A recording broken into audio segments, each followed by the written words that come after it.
नमस्कार मित्रांनो, आजची ही कथा आहे एका आईच्या विश्वासाची आणि त्या विश्वासाच्या तुकड्यांची जे तिच्याच लेकरांनी मोडून टाकले। रात्रीचे साधारण 1 वाजले होते। संपूर्ण घर गाढ झोपेत होते। बाहेर थंड वारा वाहत होता। कुत्र्यांचे अधूनमधून येणारे आवाज त्या शांततेला अजूनच गडद करत होते। अशा त्या काळोख्या रात्रीत हळूच एका खोलीचा दरवाजा उघडला आणि त्या दरवाजातून नीलमबाई बाहेर आल्या। त्यांच्या हाताला थरथर होती, पावलांमध्ये भीती होती, पण मनात एक ठाम निर्णय होता। त्यांनी आजूबाजूला नजर टाकली, सगळे झोपले आहेत याची खात्री केली आणि त्या हळूहळू घराबाहेर पडल्या। प्रत्येक पाऊल टाकताना त्यांच्या मनात एकच विचार चालू होता, मी बरोबर करते आहे ना? स्वतःच्या मुलाविरुद्ध उभी राहते आहे। पण लगेच त्यांच्या डोळ्यासमोर कालचा प्रसंग आला। त्यांच्या केसांना ओढणारी सून, त्यांच्यावर ओरडणारा मुलगा आणि त्यांना वृद्धाश्रमात पाठवण्याचा कट। आणि त्या क्षणी त्यांनी ठरवले, आता पुरे झाले। त्या थेट पोलीस स्टेशनकडे निघाल्या। काही तासांनी सकाळ झाली। घरात अजूनही सगळे झोपलेले होते। अचानक दरवाजाची बेल वाजली। रेखा चिडून उठली। ती बडबडत दरवाजा उघडायला गेली आणि दरवाजा उघडताच तिच्या चेहऱ्याचा रंग बदलला। समोर नीलमबाई उभ्या होत्या, पण त्या एकट्या नव्हत्या। त्यांच्या मागे पोलिसांची गाडी आणि अनेक पोलीस उभे होते। रेखाचा राग भडकला। ती ओरडली, कुठे गेल्या होतात रात्रीभर? माझ्या परवानगीशिवाय तुमची घराबाहेर जायची हिम्मत कशी झाली? ती पुढे आली आणि तिने नीलमबाईंचे केस पकडले। कुठे गेली होतीस? कोणाला भेटायला गेली होतीस?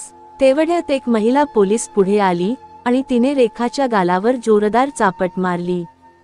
जास्त नाटक करू नकोस, आता सगळे संपले आहे, ती कडक आवाजात म्हणाली। रेखा घाबरून मागे सरकली। एवढ्यात राहुलही बाहेर आला। तो सगळे पाहून थक्क झाला। तो आईला बाजूला घेऊन गेला आणि हळू आवाजात पण रागाने म्हणाला, आई, तुझी हिम्मत कशी झाली हे सगळे करण्याची? विसरलात का आता घराचा मालक मी आहे? नीलमबाईंनी शांतपणे त्याच्याकडे पाहिले आणि पुढच्याच क्षणी त्यांनी त्याच्या गालावर एक जोरदार चापट मारली। राहुल स्तब्ध झाला। नीलमबाई म्हणाल्या, मी तुला चालायला शिकवले आणि तू मला रस्ता दाखवतोस? मला मूर्ख समजलास, पण मी मूर्ख नाही। त्यांनी हलकेसे हसत पुढे म्हटले, काल जे कागद साईन करवलेस ना, एकदा नीट वाचून बघ। राहुल घाबरून आत गेला। कागद आणले आणि वाचायला लागला। सुरुवातीचे सगळे कागद तसेच होते जसे त्याने बनवले होते, पण शेवटच्या पानावर पोहोचताच त्याचे हात थरथर कापू लागले। त्याच्या डोळ्यांत भीती स्पष्ट दिसत होती, कारण त्या शेवटच्या ओळीत लिहिले होते की नीलमबाई कोणत्याही वेळी ही संपत्ती परत घेऊ शकतात। हे वाचताच राहुलच्या पायाखालची जमीन सरकली। त्याच्या डोक्यात एकामागून एक आठवणी येऊ लागल्या। काही वर्षांपूर्वीचे सगळे चित्र त्याच्या डोळ्यासमोर उभे राहिले। त्याचे वडील प्रमोदबाबू, खूप प्रामाणिक आणि कष्टाळू माणूस, ज्यांनी आयुष्यभर मेहनत करून घर, जमीन सगळे उभे केले। त्यांनी आपल्या मुलाला शिकवले, मोठे केले, पण राहुलला कधीच कष्टाची किंमत कळली नाही। त्याने आपल्या मर्जीने लग्न केले आणि आई वडिलांच्या मनाला दुखावले। त्याचवेळी प्रमोदबाबूंना काहीतरी चुकीचे होणार आहे याची जाणीव झाली आणि त्यांनी सगळी संपत्ती आपल्या पत्नीच्या नावावर करून ठेवली। काही दिवसांनी प्रमोदबाबू अचानक या जगातून निघून गेले आणि नीलमबाई एकट्या पडल्या। त्या दिवसापासून घरातील सगळे बदलले। ज्या घरात त्या मालकीण होत्या त्याच घरात त्या नोकरासारख्या राहू लागल्या। रेखा त्यांना सतत आदेश द्यायची, त्यांच्यावर ओरडायची, काम करून घ्यायची।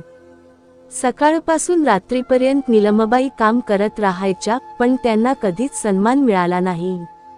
उलट त्यांना अपमान आणि तिरस्कारच मिळत होता। त्या फक्त मंदिरात जाऊन थोडा वेळ शांत बसायच्या, तेवढाच त्यांचा आधार होता। पण तिथे जाण्यावरही रेखाने बंदी घातली होती। एक दिवस तर रेखाने त्यांच्या हातातून पूजा थाळी हिसकावून फेकून दिली आणि त्यांना जबरदस्तीने स्वयंपाकघरात कामाला लावले। त्या दिवसापासून नीलमबाईंचे आयुष्य जणू कैद झाले होते। राहुल आणि रेखा नेहमी विचार करत होते की कसे करून नीलमबाईंच्या नावावरची संपत्ती आपल्या नावावर घ्यावी। आणि शेवटी त्यांनी एक योजना आखली. राहुलने पैशांची अडचण असल्याचे नाटक केले, रेखाने आपले दागिने विकण्याचे नाटक केले आणि दोघांनी मिळून नीलमबाईंच्या भावनांवर खेळ केला. आईचे हृदय पिळवटून गेले. तिने विचार केला, माझा मुलगा अडचणीत आहे, मला त्याची मदत करायला हवी. आणि त्या प्रेमापोटी त्यांनी सगळ्या संपत्तीचे कागद साईन करण्याचा निर्णय घेतला. पण त्या दिवशी त्यांच्या मनात एक शंका आली होती आणि म्हणूनच त्यांनी वकिलाला एक अट घालायला सांगितली होती की त्या कधीही ती संपत्ती परत घेऊ शकतात. आज तोच निर्णय त्यांना वाचवणार होता. बाहेर उभे असलेले पोलीस आता घरात शिरले. वातावरण पूर्णपणे बदलले होते. राहुल आणि रेखाच्या चेहऱ्यावरचा गर्व नाहीसा झाला होता. त्यांच्या डोळ्यांत आता भीती होती. नीलमबाई शांतपणे सोफ्यावर बसल्या होत्या. त्यांच्या चेहऱ्यावर दुःख होते, पण त्याचबरोबर एक समाधानही होते, कारण त्यांनी उशिरा का होईना पण योग्य निर्णय घेतला होता. आज त्यांनी फक्त आपली संपत्ती वाचवली नव्हती, तर आपल्या आत्मसन्मानासाठी पहिल्यांदा आवाज उठवला होता. आणि ही तर फक्त सुरुवात होती, पुढे अजून खूप काही घडणार होते. नीलमबाई सोफ्यावर शांत बसल्या होत्या, पण घरात वादळ उठले होते. पोलीस घरात उभे होते. राहुल आणि रेखाच्या चेहऱ्यावरचा गर्व पूर्णपणे नाहीसा झाला होता. काही क्षणांपूर्वी जे स्वतःला या घराचे मालक समजत होते, तेच आता घाबरून एकमेकांकडे पाहत होते. नीलमबाईंच्या डोळ्यांत अश्रू होते, पण त्यामध्ये एक वेगळीच ताकद होती. त्या म्हणाल्या, आजपर्यंत मी आई म्हणून गप्प बसले, पण आता मी फक्त आई नाही, या घराची खरी मालकीण आहे. त्यांच्या आवाजात इतका ठामपणा होता की राहुल एक क्षण काही बोलू शकला नाही. पण लगेच त्याचा अहंकार जागा झाला. तो चिडून म्हणाला, आई, तू पोलीस आणून मला घाबरवू शकत नाही. कागदांवर साईन तू स्वतः केले आहेस. नीलमबाई शांतपणे हसल्या आणि म्हणाल्या, हो, साईन मी केले, पण अटी मी ठेवल्या आणि त्या वाचायला तू विसरलास. हे ऐकताच राहुल पुन्हा गप्प झाला. रेखा मात्र अजूनही तोंड वर करून उभी होती. ती मोठ्याने म्हणाली, हे सगळे नाटक आहे. आम्ही काही चुकीचे केले नाही. आम्ही फक्त आमचे हक्काचे घेत होतो. नीलमबाईंच्या डोळ्यांत वेदना चमकली. त्या हळू आवाजात म्हणाल्या, हक्क? आईवर अत्याचार करणे हा हक्क असतो का? आईला उपाशी ठेवणे, अपमान करणे, केस ओढणे हा हक्क असतो का? घरात काही क्षण शांतता पसरली. त्या शांततेत नीलमबाईंच्या शब्दांचा आवाज अजून मोठा वाटत होता. त्या पुढे म्हणाल्या, तुम्हाला वाटत होते मी काहीच समजत नाही, पण आई सगळे पाहत असते, फक्त योग्य वेळेची वाट पाहत असते. पोलीस अधिकारी पुढे आले आणि त्यांनी राहुलला सांगितले, तुमच्यावर अत्याचाराचा गुन्हा नोंदवला जाऊ शकतो. तुमच्या आईने तक्रार केली आहे. हे ऐकताच राहुल घाबरला. त्याचा आवाज थथला, आई, तू असे कसे करू शकतेस? मी तुझा मुलगा आहे. नीलमबाईंच्या डोळ्यातून अश्रू वाहू लागले. त्या म्हणाल्या, मुलगा? मुलगा तो असतो जो आईचा सन्मान करतो, जो तिचे रक्षण करतो. तू तर मला जिवंतपणे मारले आहेस. हे ऐकताच राहुल खाली बसला. त्याच्या चेहऱ्यावर पश्चाताप दिसत होता, पण तो खूप उशिरा आला होता. रेखा अजूनही हार मानायला तयार नव्हती. ती म्हणाली, ठीक आहे, आम्ही चुकलो, पण एवढ्यासाठी तू आम्हाला घरातून काढणार? आम्ही कुठे जाऊ? नीलमबाई कठोरपणे म्हणाल्या, जिथे मला पाठवायला तयार होता तिथेच जा, वृद्धाश्रमात. हे ऐकताच रेखा गप्प झाली. तिच्या चेहऱ्यावर भीती स्पष्ट दिसत होती. काही वेळात पोलिसांनी दोघांना नोटीस दिली आणि घर रिकामे करण्यास सांगितले. राहुल आणि रेखा दोघेही हतबल झाले होते. कालपर्यंत ज्यांनी नीलमबाईंना घरातून काढायचे ठरवले होते, आज तेच स्वतः घराबाहेर उभे होते. वेळ कसा बदलतो हे त्यांना समजले होते. त्या रात्री घरात कोणीही झोपले नाही. राहुल सतत विचार करत होता, मी काय केले? आईसाठी हे करायला हवे होते का? त्याच्या डोळ्यांसमोर त्याच्या वडिलांचा चेहरा येत होता. त्यांनी नेहमी सांगितले होते, आईचा आदर कर, तीच तुझे सर्वस्व आहे. पण त्याने ते कधीच ऐकले नाही. दुसऱ्या बाजूला रेखा अजूनही स्वतःला बरोबर समजत होती. ती म्हणत होती, हे सगळे तुमच्या आईचे नाटक आहे. त्या आपल्याला बाहेर काढण्यासाठी हे सगळे करत आहेत. पण तिच्या आवाजातही आता आत्मविश्वास उरला नव्हता. सकाळ झाली, सूर्य उगवला, पण त्या घरात अंधारच होता. पोलीस पुन्हा आले. त्यांनी स्पष्ट सांगितले, तुम्हाला घर रिकामे करायला लागेल. राहुलने शेवटचा प्रयत्न केला. तो आईच्या पायाशी बसला आणि रडत म्हणाला, आई, मला माफ कर, मी चुकलो, मी लालच केला, पण मला एक संधी दे. निलमबाईंचे मन हेलावले, कारण शेवटी ती आईच होती. पण लगेच त्यांना सगळे आठवले, अपमान, अत्याचार, आणि त्यांनी डोळे बंद केले. काही क्षणांनी त्यांनी डोळे उघडले आणि ठाम आवाजात म्हणाल्या, जर तू चूक केली असतीस तर मी तुला माफ केले असते, पण तू मला धोका दिलास, आईच्या विश्वासाला तडा दिलास, आणि हे मी कधीच विसरू शकत नाही. राहुल रडत राहिला, पण आता काहीही बदलणार नव्हते. शेवटी त्याला आणि रेखाला घर सोडावे लागले. ते दोघे बाहेर उभे होते, हातात काही बॅगा आणि डोळ्यांत अश्रू होते. तेव्हा त्यांना जाणवले, त्यांनी फक्त घर नाही गमावले, तर आयुष्यातले सर्वात मोठे नाते गमावले, आई. आणि दुसरीकडे निलमबाई खिडकीतून त्यांना जाताना पाहत होत्या. त्यांच्या डोळ्यांत अश्रू होते, पण मनात एकच विचार, आज उशिरा का होईना मी स्वतःसाठी उभी राहिले. पण त्यांच्या मनात अजूनही एक प्रश्न होता, हे सगळे इथेच संपेल का, की अजून काही बाकी आहे? आणि खरंच ही तर फक्त सुरुवात होती. पुढे अजून मोठा धक्का बसणार होता. राहुल आणि रेखा घराबाहेर उभे होते. त्यांच्या हातात फक्त काही बॅगा होत्या, पण मनात प्रचंड भीती आणि पश्चाताप होता. कालपर्यंत जे स्वतःला श्रीमंत समजत होते, आज ते अक्षरशः रस्त्यावर आले होते. राहुलच्या डोळ्यांसमोर सतत आईचा चेहरा येत होता. त्याला आठवत होते, कसे आईने त्याला लहानपणी खाऊ घातला, आजारी असताना रात्रभर जागून सेवा केली, आणि त्याच आईला त्याने कसे वागवले.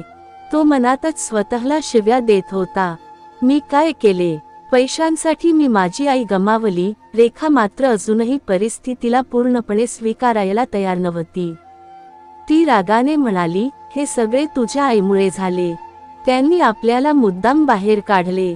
राहुल चिडून म्हणाला, बस कर रेखा, अजूनही तुला चूक कळत नाहीये का? आपणच चुकीचे होतो. पण आता या वादाचा काहीच उपयोग नव्हता.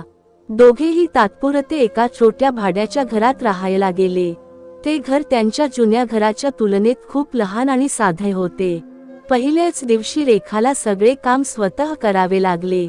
स्वयंपाक, साफसफाई, कपडे धुणे, आणि ते करताना तिला पायल, नाही, निलमबाईंची आठवण येऊ लागली.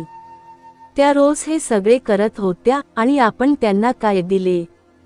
पण आता पश्चाताप करून काहीही उपयोग नव्हता. काही दिवसांनी राहुलचा बिझनेसही डगमगायला लागला, कारण त्याचे मित्र आणि पार्टनर्स त्याच्यावर विश्वास ठेवायला तयार नव्हते. त्यांना कळले होते की जो माणूस स्वतःच्या आईला फसवू शकतो, तो कोणालाही फसवू शकतो. एक एक करून सगळे त्याच्यापासून दूर गेले.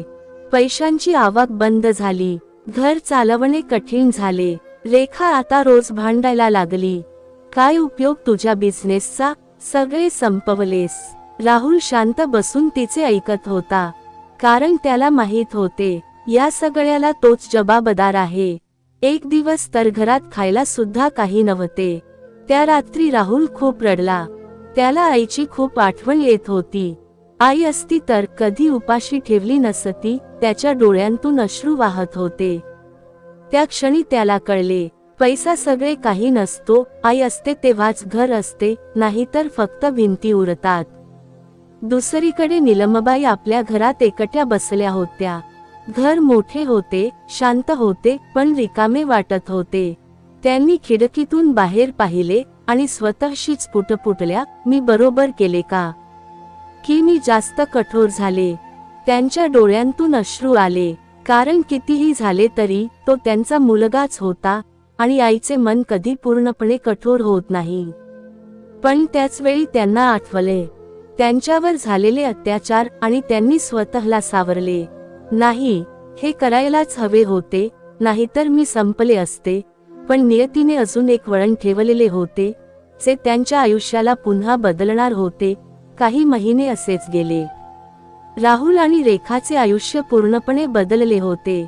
पैशांची तंगी, रोजचे भांडण आणि मनातला पश्चाताप यामुळे त्यांचे जगणे कठीण झाले होते. एक दिवस राहुलने ठरवले, मी आईकडे जाऊन माफी मागणार. रेखा आधी विरोध करत होती, पण शेवटी तीही तयार झाली. दोघे निलमबाईंच्या घरी गेले. दरवाजा उघडला आणि समोर निलमबाई उभ्या होत्या. त्यांनी दोघांकडे पाहिले. काही क्षण शांतता होती. राहुल अचानक त्यांच्या पायांवर पडला आणि रडायला लागला. आई, मला माफ कर, मी खूप मोठी चूक केली. रेखाही रडत म्हणाली, आई, आम्हाला माफ करा. निलमबाईंच्या डोळ्यांत अश्रू आले. त्यांचे मन वितळले. त्यांनी दोघांना उठवले. काही क्षणांनी त्या म्हणाल्या, चूक मान्य करणे ही सगळ्यात मोठी गोष्ट असते, पण त्या चुकीची किंमत द्यावी लागते. राहुल शांत होता. त्याला माहीत होते, आई बरोबर आहे. निलमबाई पुढे म्हणाल्या, मी तुम्हाला माफ करते, पण पुन्हा विश्वास ठेवायला वेळ लागेल. त्या दिवसापासून सगळे हळूहळू बदलायला लागले. राहुलने पुन्हा छोट्या नोकरीपासून सुरुवात केली. रेखानेही आपला स्वभाव बदलला. ती आता निलमबाईंची सेवा करू लागली. घरात पुन्हा हसू यायला लागले, पण यावेळी त्या घराची पायाभरणी विश्वास आणि सन्मानावर होती. काही महिन्यांनी निलमबाईंनी एक मोठा निर्णय घेतला. त्यांनी आपल्या संपत्तीचा काही भाग वृद्धाश्रमाला दान केला. त्या म्हणाल्या, माझ्यासारख्या कोणत्याही आईला असे आयुष्य जगायला लागू नये. राहुल आणि रेखा त्यांच्याकडे अभिमानाने पाहत होते. त्यांना आता कळले होते, आई फक्त जन्म देत नाही, ती आयुष्य घडवते आणि कधी कधी धडा शिकवते. शेवटी एक दिवस निलमबाई शांतपणे म्हणाल्या, आता मला काहीच नको, फक्त तुमचे प्रेम हवे आहे.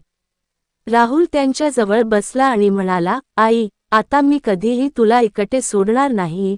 आणि त्या घरात पुन्हा एकदा आनंद परत आला, पण यावेळी तो कायमचा होता. तर मित्र आणि मैत्रिणींनो, तुम्हाला ही आपली गोष्ट कशी वाटली ते कॉमेंट करून नक्की सांगा. आणि अजून आपण आपला हा चॅनल सबस्क्राईब केला नसेल तर सबस्क्राईब करून घ्या. धन्यवाद.